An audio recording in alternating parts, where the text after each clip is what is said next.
OSM mid-release meeting, mid-release 18, okay? And this session is about the framework for app modeling. We will have two sessions. The first one is a demo of the current framework. We will see how to prepare package applications to be used in the new declarative framework of OSM.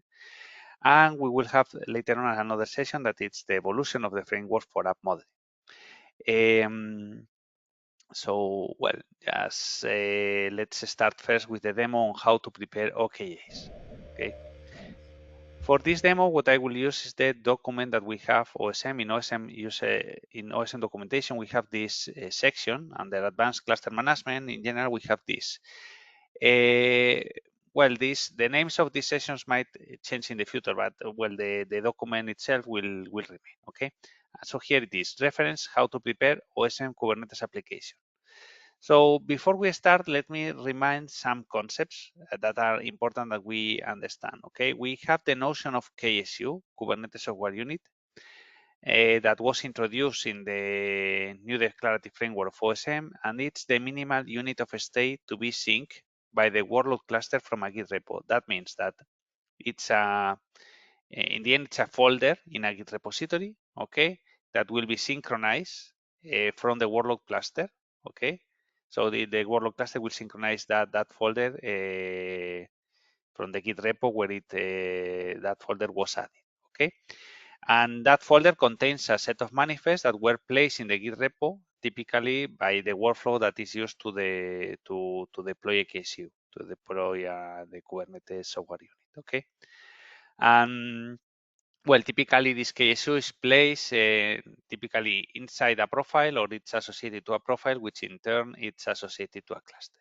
Okay, and the OKA, it's the OSM Kubernetes application is a blueprint for a KSU. It's a convenient way to package the manifests, okay, or the logic for a KSU in a package.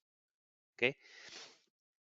So let me start with this, after reminding these concepts, let's start with an introduction, okay? So let me first comment about this. Let me check, okay. Yeah, I see that, well, there was a problem in the documentation because there is here a figure that should appear that was written in Mermaid, but it seems that the interpreter is not properly showing, so I will show it here. Let me show you here in my code. I have it here. This is the layer, the same information, so I will update the documentation later. There are three layers that contribute to the final result, to the final Kubernetes software unit that will be committed to the Git repository. Just in case you don't remember, but with every workflow, and right now in OSM, we are in the end pushing a change to a Git repository, okay, with the changes that we will do, okay. And once we have done that commit into the Git repository and that is pushed to the Git repository, the workload cluster will synchronize and deploy that application, okay. And there are three layers that contribute to the final result that it's actually put in that folder in the Git repo. The first one is the manifest. Manifests are what the vendor typically provides for an application. They are given. Okay, it's the way to encapsulate the logic of the application. And there are here two options that we will comment later on, but basically they could be based on a Helm chart or they could be based on a set of Kubernetes manifests. The second layer is the overlays that allow the customization of the previous manifest. They are changes related to relative to the original manifest that were provided by the vendor, typically. Okay. And the third one, the final one, is the modifications to the overlays that OSM can make at instantiation time when we deploy a KSU. Okay. And as a result of these layers, we have the final KSU that it's the final set of manifests that are pushed to the Git repo. Okay. The manifest and the overlays, the first two layers here, are encapsulated in a package called OKA. Okay, and examples of the OKAs can be found here. And here I go back to the documentation, and here is the OSM packages repo. Okay, the OSM packages repo is the repo that we have in Git where we have our examples of packages. Okay, let me show you a few of them. We have an OKA folder. In this OKA folder, we have apps. Okay, there are other, let's say, notions of Kubernetes applications under other folders, but the ones that we will use in this example and in this session are the ones under OKA. So we see here that there is a folder that it's called Jenkins, another that is called namespace, and another that is called test.acme. Okay, well, those are three examples, okay, that were provided, and they are here. Okay, and well, they are for different purposes and different examples. One of them is the app's namespace is an OKA for namespace creation. It's pretty simple, but we could see it in a minute, and well, actually we will see the structure of this manifest, right, or the manifest of these packages. The test.acme application is an OKA based on Kubernetes manifest, and the apps Jenkins is an OKA based on Helm charts. So you have here three examples. I think that they are complete, at least to get an idea of what we can achieve. So far, is there any question?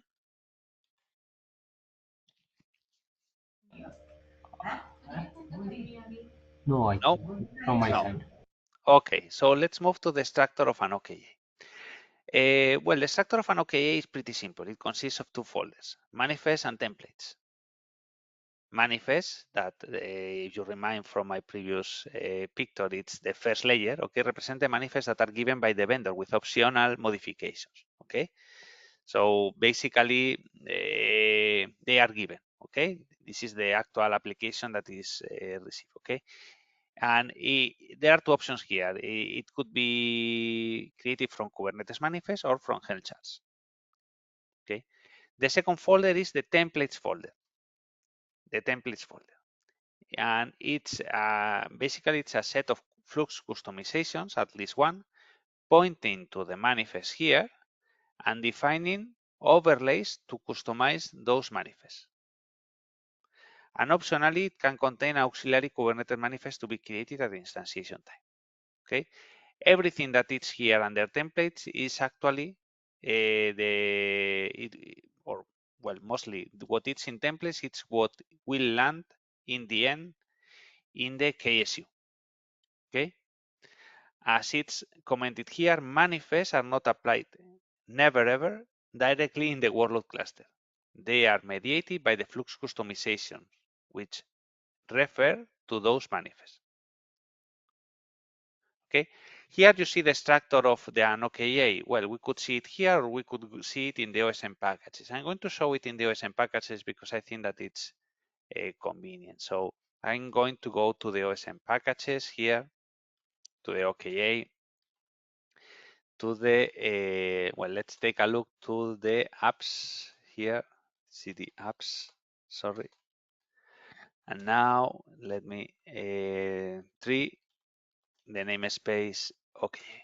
Okay, so you see here that there is a manifest that it's namespace and a template. Okay, that's an example. Okay, and for each of them we have different manifests. Okay, yeah, I will go right now to the specific details of them. Okay, so that you could get an idea. Yeah.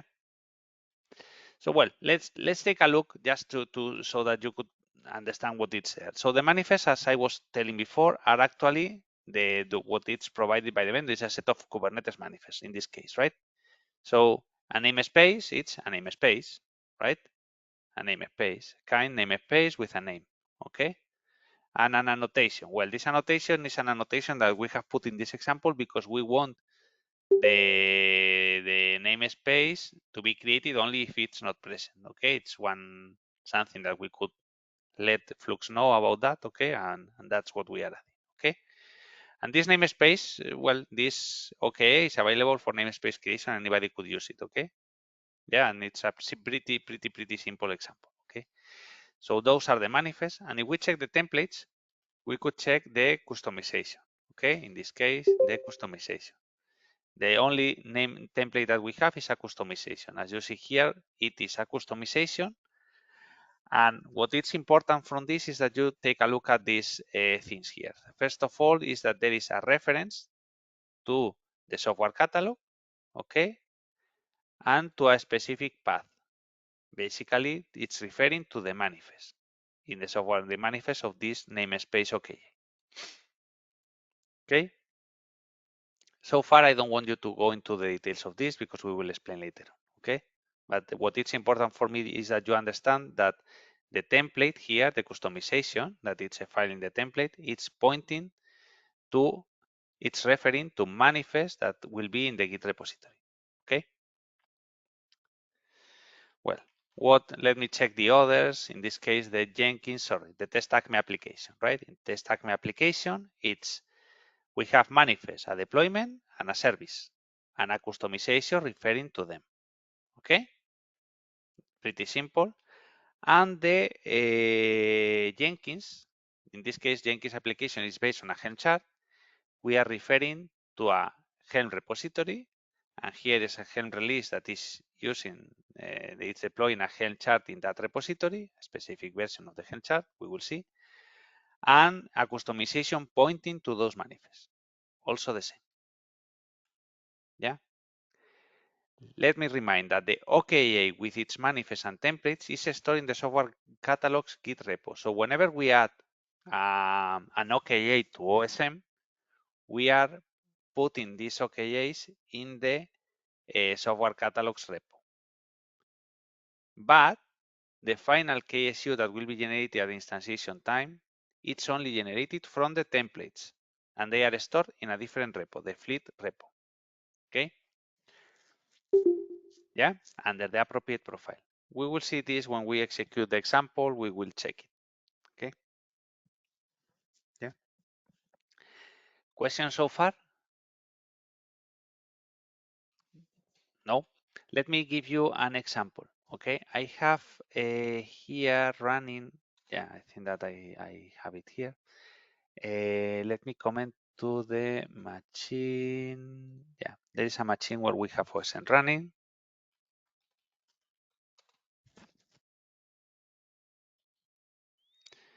I think that we have OSM configured like that. Well, and I could check here the OKAs. And you see that there are 3 OKAs that were added, one for each application. Okay, so these ones should be in the Git repo. Okay, as a reminder in case you don't remember this, but there is a local copy of the Git repo under .osm.repos. We have the software catalogs repo. Okay, I'm going to update it.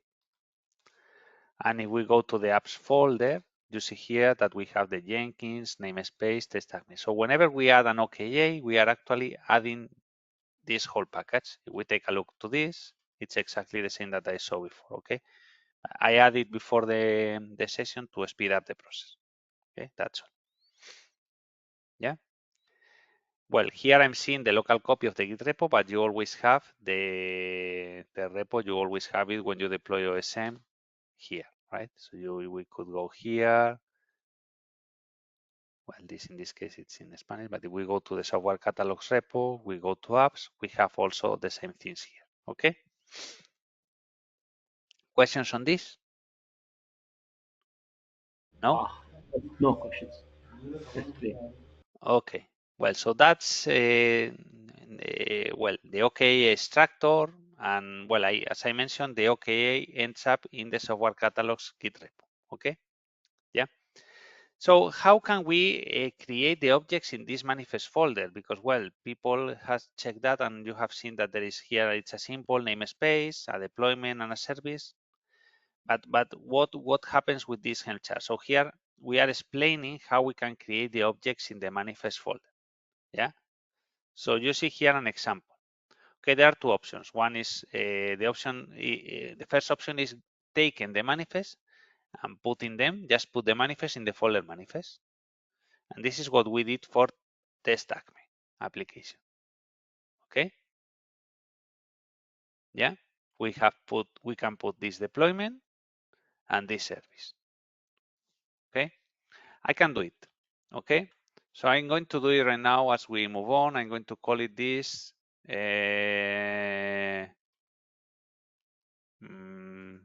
I will call them OSM mid-release 18 manifest. Okay, because it's based on manifest. okay? OSM mid-release 18 manifest. And the other, I will call it the one that it's based on a Helm chart, okay? I don't know, manifest OKA, okay? So I'm going to create this folder. I'm going to go here. I'm going to create a templates folder, sorry, a manifest folder. And I'm going to create a templates folder. And in the manifest folder, well, I'm just going to create this deployment, .yaml, right? I will put it. That's all, right? That's what you would do, okay? If you want to do this, and a service, okay? The service, that is this one. Okay, this is a pretty simple application that it's basically has only a deployment and a service. Yeah.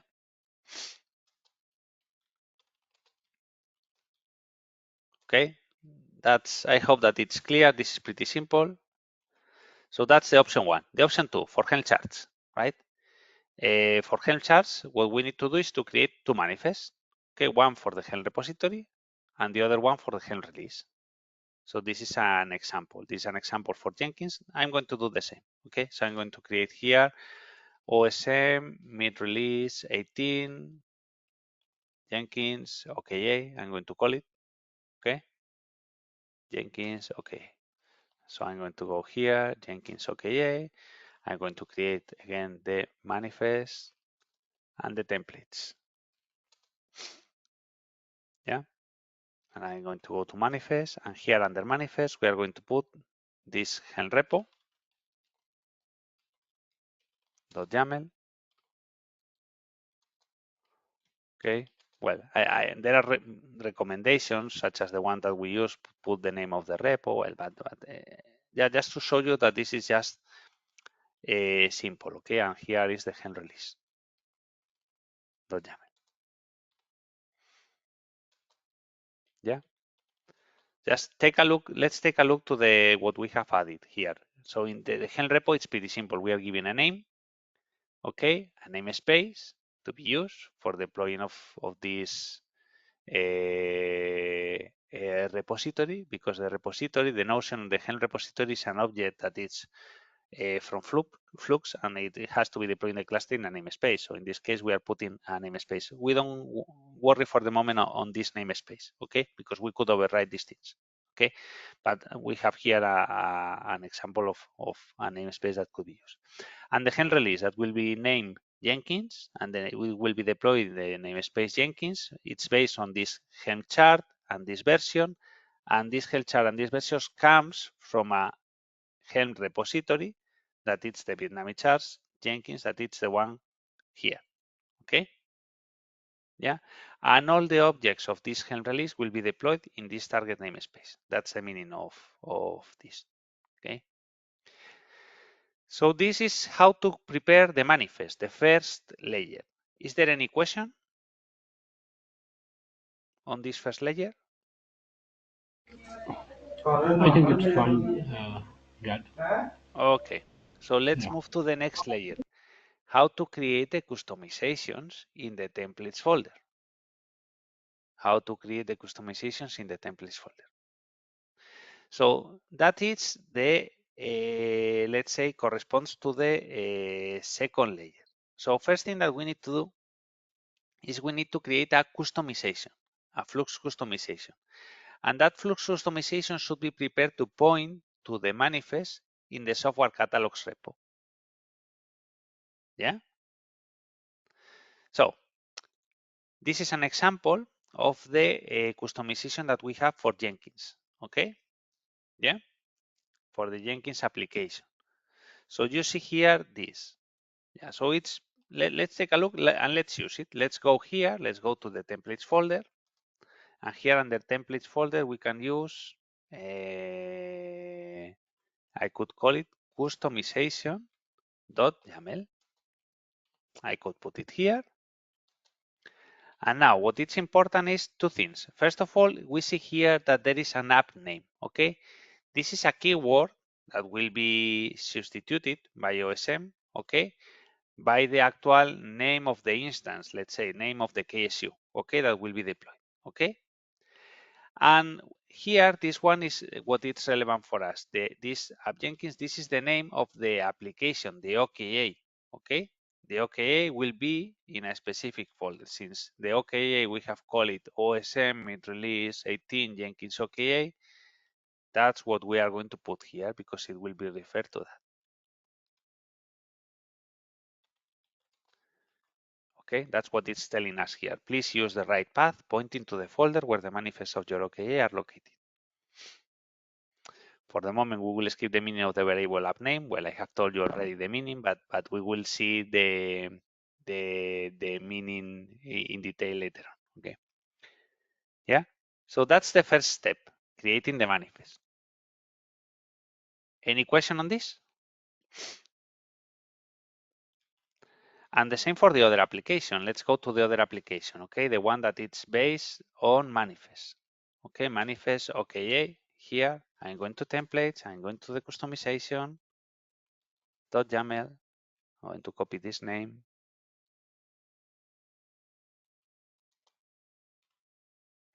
Well, I'm going to copy first this. I'm going to add it.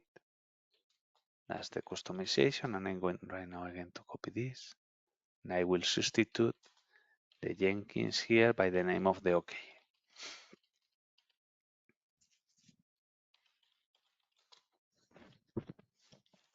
Yeah. Any questions so far?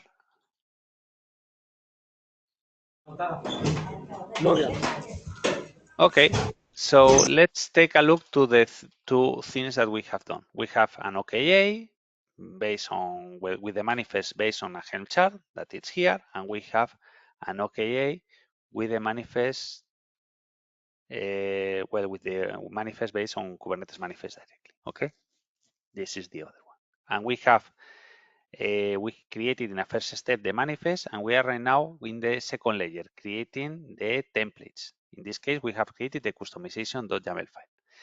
So now what we can do is, as part of the second layer, we have created a customization reference right now of referring to the manifest, but we want to add some overlays that will allow some parameterization of the application. Yeah. And there are three mechanisms to create the overlays in Flux customizations. Okay, let's take a look. They are captured here in Flux customizations in this link. This is a link from Flux where we have all the details on how we can do this. Okay, and everything is well properly documented there. Okay. But let's comment in general the three ways that we have to add overlays in Flux customization. Okay, the first one is the overlay patch. Okay, basically it's added with the directive patches.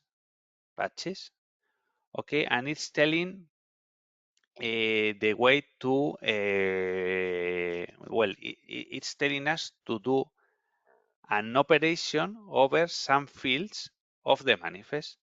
In this case, this is the patch that is used to override the name of the namespace. So let's take a look here to the namespace OKA that we saw that it's basically to have a namespace. Let me remind you that this is the namespace, right? You see that the namespace is called my namespace, right? So let's take a look and see how this is changed by an overlay patch. So in the customization here, we have this patch, right? And this patch is telling us that the namespace called my namespace will be replaced, or actually the metadata name of this namespace will be changed by something that will be configurable by the end user. And for the moment, you only need, it could be any name, like final namespace, okay? So in this case here in the example is used final namespace, okay? Yeah. So far, but here we are using a different thing, but we will check later, okay? But I hope that you get the idea here. Any question on this mechanism? The directive patches, okay? There are two ways actually to create those patches, okay? They they could be built using the strategic merge patch or a JSON 6902 patch. Okay, that's the one that I showed you before. The one here in the packages, the one using the one here in the documentation, it's the 6902 mechanism, the JSON 6902. Okay. Questions? No?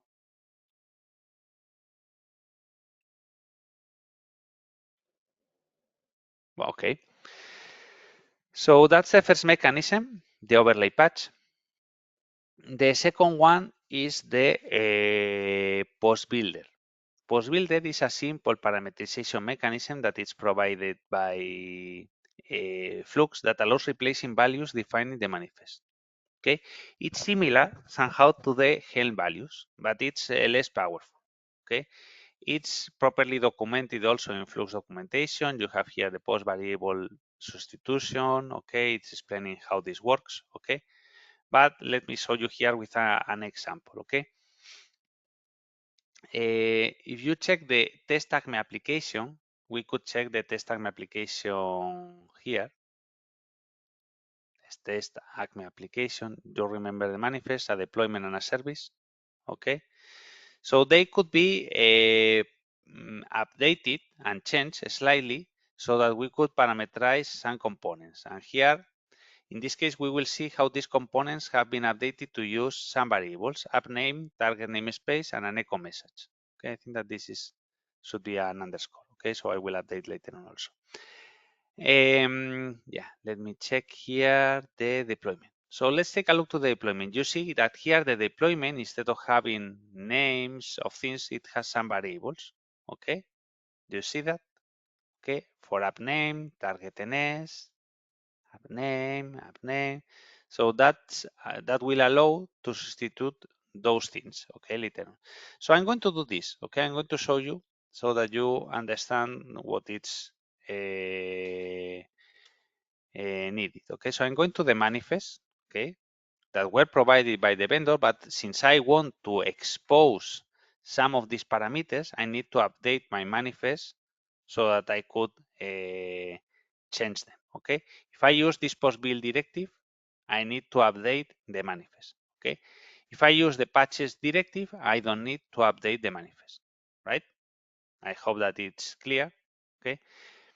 Well, since I think that since it will take some time, I think that it's enough if we check here the manifest how they were changed. Okay, we added here in the manifest app name, target name namespace or target NS, and also this echo message. Do you see it? Echo message, right?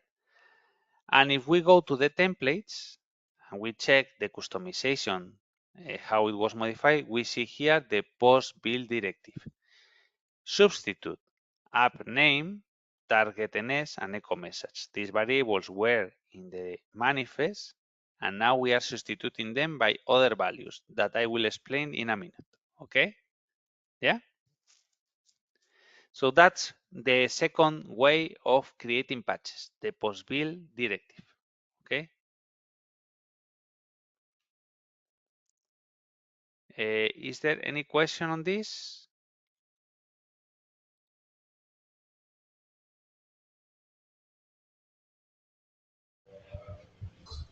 It seems good. Yeah, yeah, Okay, so far, okay. I hope that it's clear.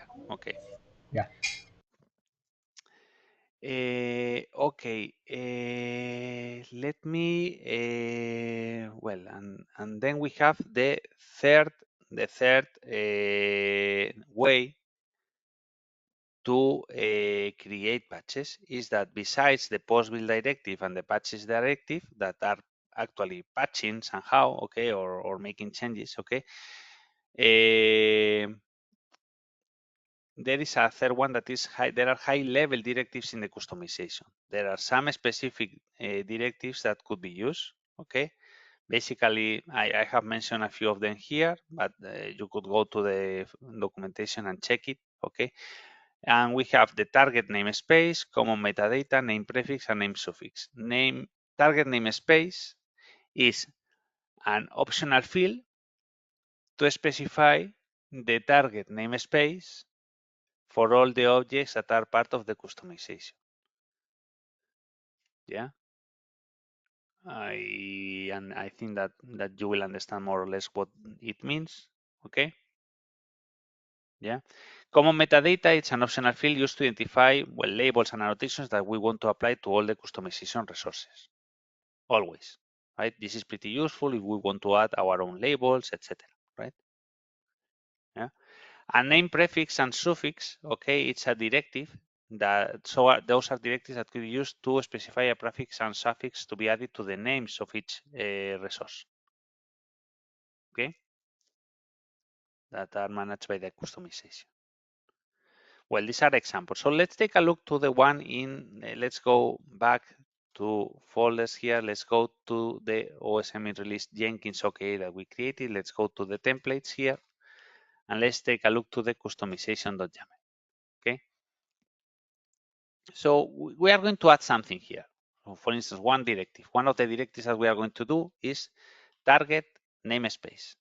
So we are specifying by this that we want that whenever we deploy this OKA application, it's deployed in the Jenkins namespace. Okay, that's an example. So that means that all the Helm release that will be created in that Jenkins namespace. Okay. Question so far? No, that's one way. Okay. The other thing that we are going to add in this case, we are going to add some directives, patches. Okay. In this case, and we will add here some patches. For instance, if we want, let's take a look to the manifest. Okay. The manifest of the Helm release. Let's imagine that we want to update this namespace. Okay, this namespace here, and this namespace here, and this name. Okay, this name here, and this namespace here. Okay, maybe we want to update all this. Okay, yeah. So let's add it. Okay, vcustomization.yaml. Here we want to patch well, we need to specify the target for the patch. Okay, the target will be Helm release v2 beta 1 Jenkins in Jenkins namespace. Okay, because that's what it's defined in the Helm release. Okay, that's a Jenkins Helm release v2 beta 1. Okay, and that's what we are specifying here, and we need to specify the patch that we want to apply. So we go here, patch, and the patch.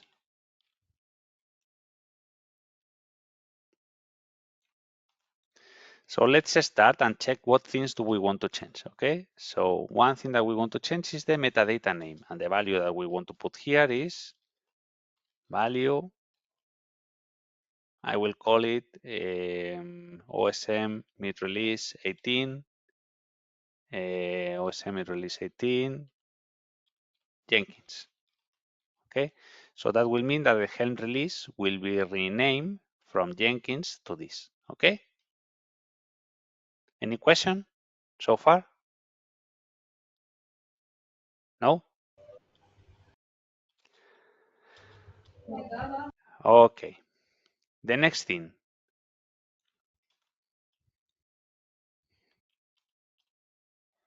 We want to replace. Just a comment is that value in a more realistic case, this is a simplified case, of course, would be an input parameter from No, I SEM. will update. I will update in a minute. I have split Yeah, this no, conversation perfect. in two because I want to explain first this, and I will use the specific parameter. Okay, that will be used as input. Yeah.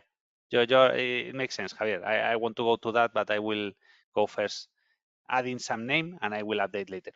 Okay. Yeah. Yes, but you are totally right. Okay, you are totally right. So here I'm going to use also a namespace. So I'm going to call it like this: OSM18 Jenkins namespace. Okay, that's a value. Okay, that I will use for the spec where I expect to find the Helm chart. Okay, Jenkins NS. Well, I will put it like that. Okay, and The same for the specific the specific target namespace that is defined in the customization here. That I will use here in this case. I will use, sorry, in the hen release, right? So we want to specify what patch to be applied to the hen release, and the hen release had a target, and we want to substitute the target to replace the target of the namespace by also the same namespace here. Okay. So you could tell me, okay, but you are putting here a specific namespace, and you were talking before about parameterization, right? We are not, let's say, exposing those parameters, and that's correct, okay? But I want you to understand that there are also that how the process, you will do the process mostly, okay? But well, maybe once you are used to that, you will probably do it once in the same time, okay? So the next step is how to expose parameters that can be defined at instantiation time. Okay, and that's the point. Okay, so in the previous section, we saw that the parameterization mechanism based on post-build was detailed, and this allows replacing values defined in the manifest. Right, that's what it was mentioned before, and we could have something like this with a post-build directive that will do this. Will do this. Okay, so that's what we could do. Okay, we could do actually this, and we could add the post-build directive, not in this way, okay, actually under spec, okay, we could add it, okay, and that would mean that instead of using here the OSM release Jenkins, we could put here app name, we could put here target namespace, and we could put here the target namespace.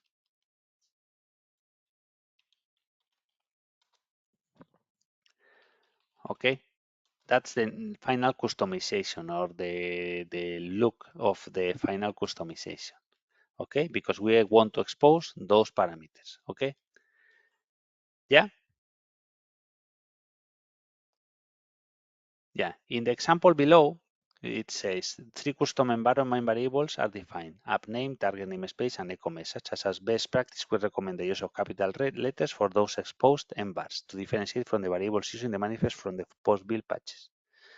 Okay, so I hope that you get the idea on how to build this customization, but I'm going to give you, we are going to see the third layer. The third layer is the layer that OSM adds, okay? It's the layer that could be added when we, how to modify customization overlays at instantiation time. That's the third layer, okay?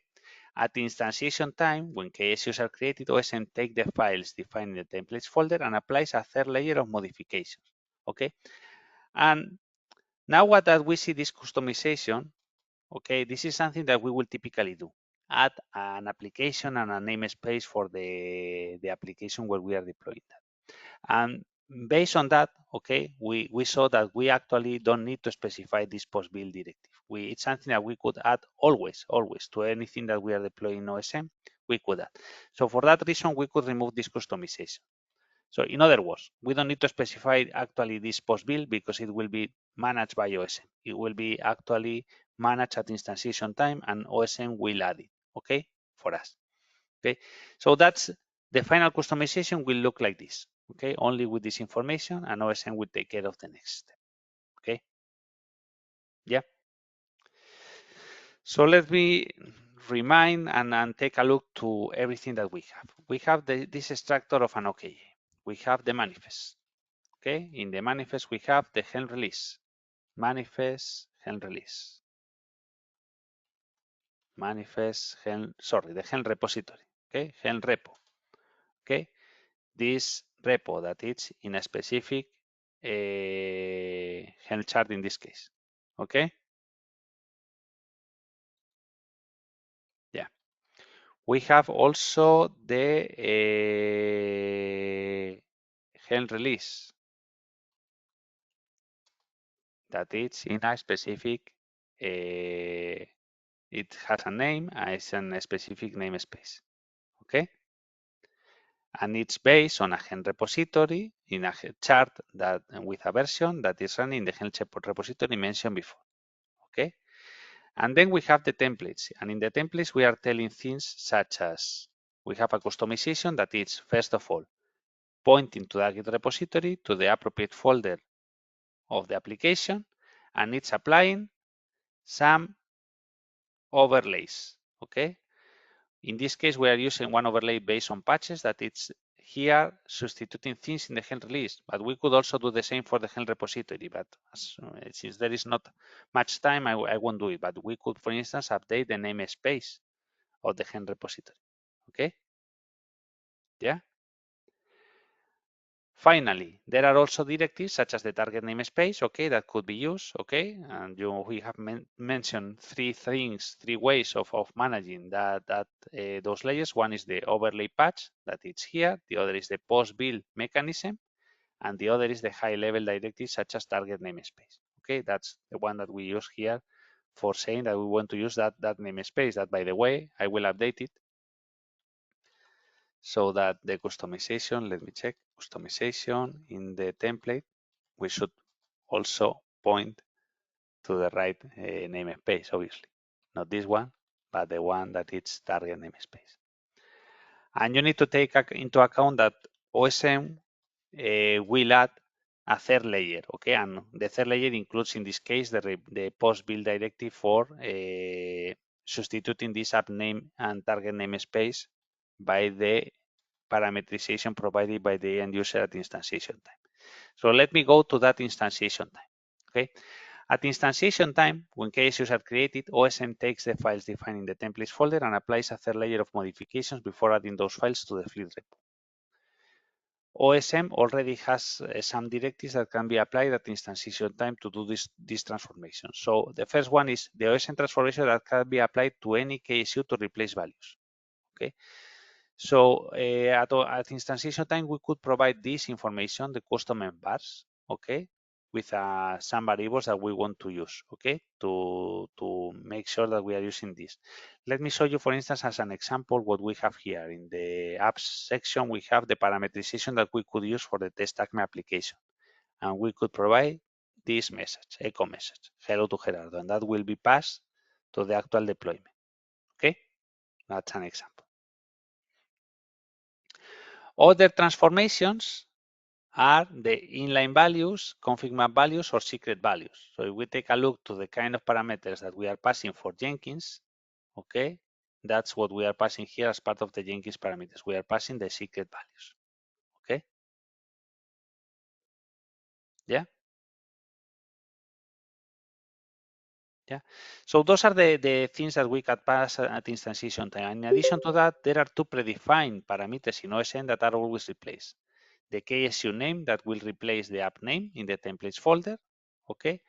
And the namespace, okay? The namespace directive that which will replace the target namespace in the templates folder, okay? So these are ways to pass information, and OSM will take care and will add the necessary post-build instructions or the necessary changes, the necessary overlays to the templates to be able to manage that, okay? Yeah.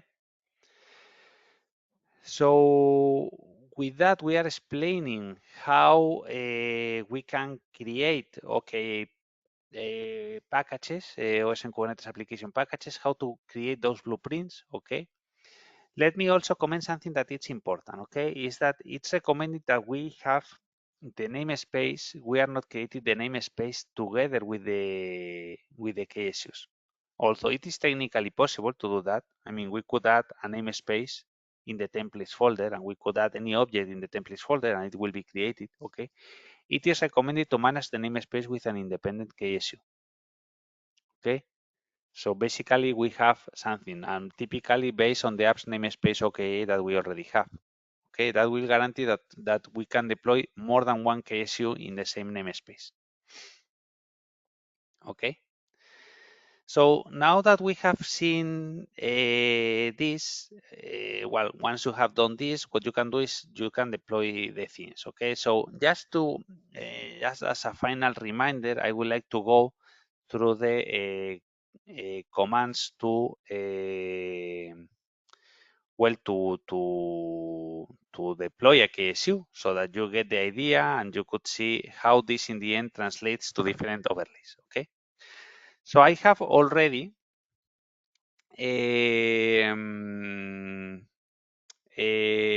added the OKA packages. Okay, the OKA packages are already in the system. We saw here that we have namespace, test.acme, and Jenkins. And now what I'm going to do is I'm going to deploy a KSU. Okay, so the KSU is deployed with this. We can create a namespace that it's a KSU that it will be called namespace. In the profile, well, in the profile that I use, in this case, my demo or the profile that I want. Okay, so let me go here and I will execute it. Okay. Okay, so sorry. First of all, I will export OSM hostname, this one, OSM KSU list, OSM cluster list, OSM profile list. Okay. So we are going to deploy a KSU. Okay, so right now for the moment it's a comment. I'm going to create a KSU. I will call it namespace. Okay. In the profile GitOps 01, that is the profile that we have, that it's an app profile, and based on the OKA namespace, okay? And this will create a namespace, the namespace application, and we could see it in the OKA. Right now it's being created, the KSU. You see here in this window that the workflow for the KSU has been launched, and we will have a KSU being created. So we could go to the actual Kubernetes cluster where this is running. So let me show you. I will get the kubeconfig file of the GitOps cluster. I will export the kubeconfig file.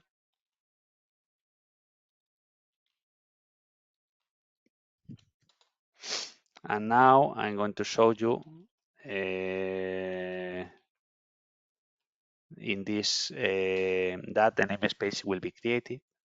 Okay, the namespace will be Jenkins. Okay, and it will be properly created. And now I'm getting, or I'm observing and watching the customizations, hand releases, objects in general, namespaces, customizations, and hand releases in the workload cluster. Okay. So when we apply these changes, and the workload cluster will synchronize and will get the namespace. Okay. Right now, the workflow is being created.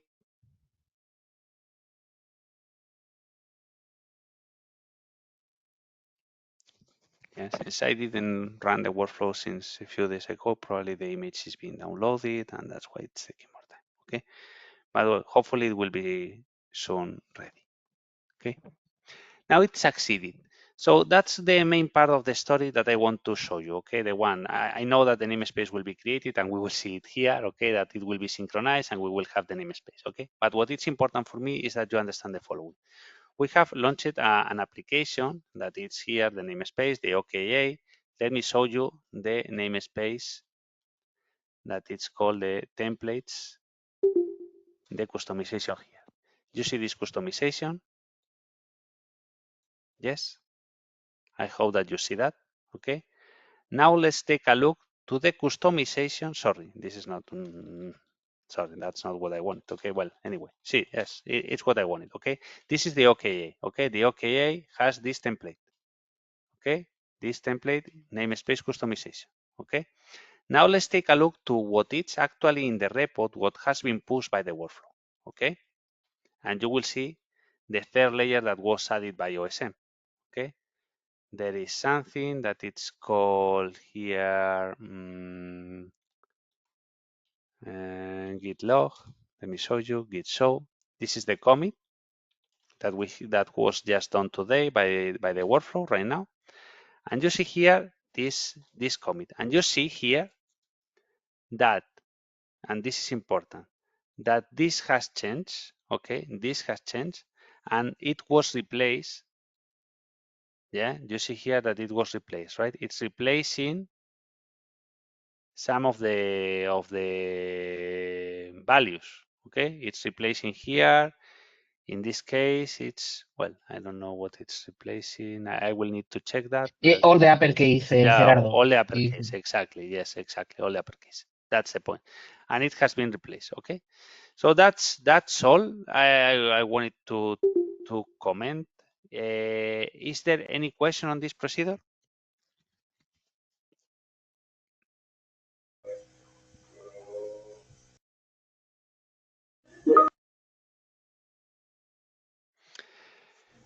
Okay.